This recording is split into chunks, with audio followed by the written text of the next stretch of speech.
প্রথম বিষয় হচ্ছে আমাদের বর্তমান সময়ে যে আন্দোলনের প্রেক্ষাপট এবং সরকারের যে কার্যক্রমের পরিধি, এই দুইটা বিষয় আসলে আমাদের মাথায় রাখতে হবে।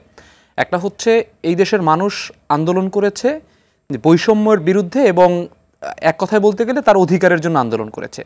আন্দোলন করার পরবর্তীতে একটি রাজনৈতিক প্রেক্ষাপটের পরিবর্তন হয়েছে। তার প্রেক্ষিতে যে অন্তর্বর্তীকালীন সরকার রয়েছে, আমাদের জনগণের প্রেক্ষিতে কিংবা যেই ধরনের রাজনৈতিক স্টেকহোল্ডারগুলো রয়েছে এই বাংলাদেশে, তাদের একটা বিষয় বোঝা উচিত যে আসলে বর্তমান সময়ে যে অন্তর্বর্তীকালীন সরকার হয়েছে তার আসলে কাজের পরিধিটা কি। পরিধিটা হচ্ছে যে এই বৈষম্যের পিছনে যেই ধরনের প্রাতিষ্ঠানিক এবং আইনি যেই ধরনের জটিলতাগুলো রয়েছে কিংবা যেই বিষয়গুলো বৈষম্য তৈরিতে সহায়ক ভূমিকা পালন করেছে, সেই বিষয়গুলো বিলুপ্ত করে এমন একটা ব্যবস্থা তৈরি করা যাতে এই প্রাতিষ্ঠানিকভাবে বৈষম্য তৈরি না হয়। দ্বিতীয়ত হচ্ছে রাষ্ট্রের এই বিভিন্ন ধরনের ক্ষেত্রগুলোর একটা স্থিতিশীল অবস্থা তৈরি করে একটা নির্বাচনের মধ্য দিয়ে ক্ষমতার ট্রানজ্যাকশন তৈরি করা এবং লং টার্মে যেন একটা দেশে গণতান্ত্রিক একটা পরিস্থিতি তৈরি হয়।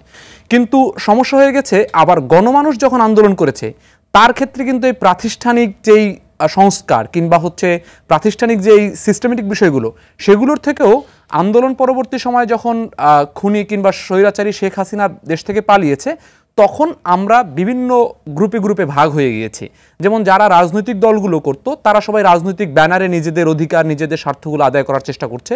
যারা বিভিন্ন ধরনের বিভিন্ন প্রাতিষ্ঠানিক থেকে ব্যক্তির জায়গা থেকে আন্দোলন করেছিল, তখন কিন্তু কেউ কারো পরিচয় নিয়ে আন্দোলন করেনি, সবাই একটা প্ল্যাটফর্মে এসে আন্দোলন করেছে। কিন্তু এখন যে যার স্বার্থগুলো কিংবা যদি আমি পজিটিভলি বলি অধিকারগুলো আদায় করার চেষ্টা করছে। কিন্তু আমার মনে হয় যে এটি সরকারের জন্য অনেক ধরনের জটিলতা তৈরি হচ্ছে। রাজনৈতিক দলগুলোর এক ধরনের চাপ রয়েছে যে আসলে খুব দ্রুত সময়ের মধ্যে তারা ক্ষমতায় আসতে চায়, আবার জনমানুষের একটা আকাঙ্ক্ষা রয়েছে যে আসলে আমার এই ধরনের প্রাতিষ্ঠানিক এমন কোনো ব্যবস্থা রেখে যেন কেউ ক্ষমতায় না আসে যাতে করে আবার আরেকজন শেখ হাসিনা বাংলাদেশে তৈরি হতে পারে।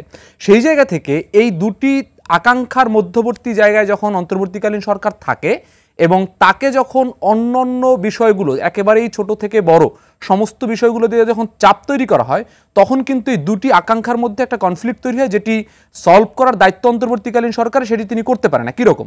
যেমন বিশ্ববিদ্যালয় যে তৈরির ঘটনা, বিশ্ববিদ্যালয় তো একটা ঘোষণার মধ্যে দিয়ে একটা বিশ্ববিদ্যালয় হয় না। 7 কলেজ যে দাবি করছে যে তাদের আলাদা আলাদা কিংবা একত্রে একটা বিশ্ববিদ্যালয় তৈরি করা, এটি তো অন্তর্বর্তীকালীন সরকার কি পারে? একটা ঘোষণা দিতে। কিন্তু বিশ্ববিদ্যালয় একটি লম্বা প্রক্রিয়া, তার একটা প্রতিষ্ঠার বিষয় আছে। এবং এই যে রাস্তার মোড়ে মোড়ে বিশ্ববিদ্যালয় তৈরি করা, এটি শেখ হাসিনা কেন করতো? যে তাদের বিভিন্ন ধরনের মানুষকে পুনর্বাসন করা এবং বাপ দাদা থেকে 14 গোষ্ঠী যত মানুষের নাম যেন বাংলাদেশের মানুষ কখনো না ভোলে, সেই নামগুলো দিয়ে বিশ্ববিদ্যালয় তৈরি করা।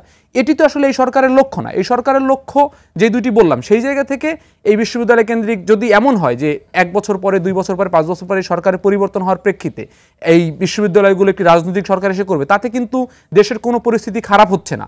বরঞ্চ এখন এই বিশ্ববিদ্যালয়ের আন্দোলন থেকে শুরু করে যে কোনো আন্দোলন হলেই যে, এবং আন্দোলনের জায়গাটা একটা ম্যাম বলেছেন যে আসলে আমাদের একটা মব সংস্কৃতি তৈরি হয়েছে।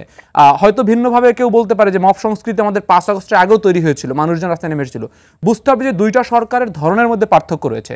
যখন শেখ হাসিনাকে নিয়মতান্ত্রিকভাবে বিভিন্ন ধরনের দাবি মানুষ জানাচ্ছিল, তখন সেটি যখন তিনি না মেনে মানুষের উপরে ব্রুটাল হয়েছিল, তখন মানুষ বাধ্য হয়েছিল নিজেদের হাতে আইন তুলে নিতে কিংবা প্রতিবাদের হাতিয়ারটি তুলে নিতে। কিন্তু এই সরকারের নেচারটি কিন্তু এরকম না।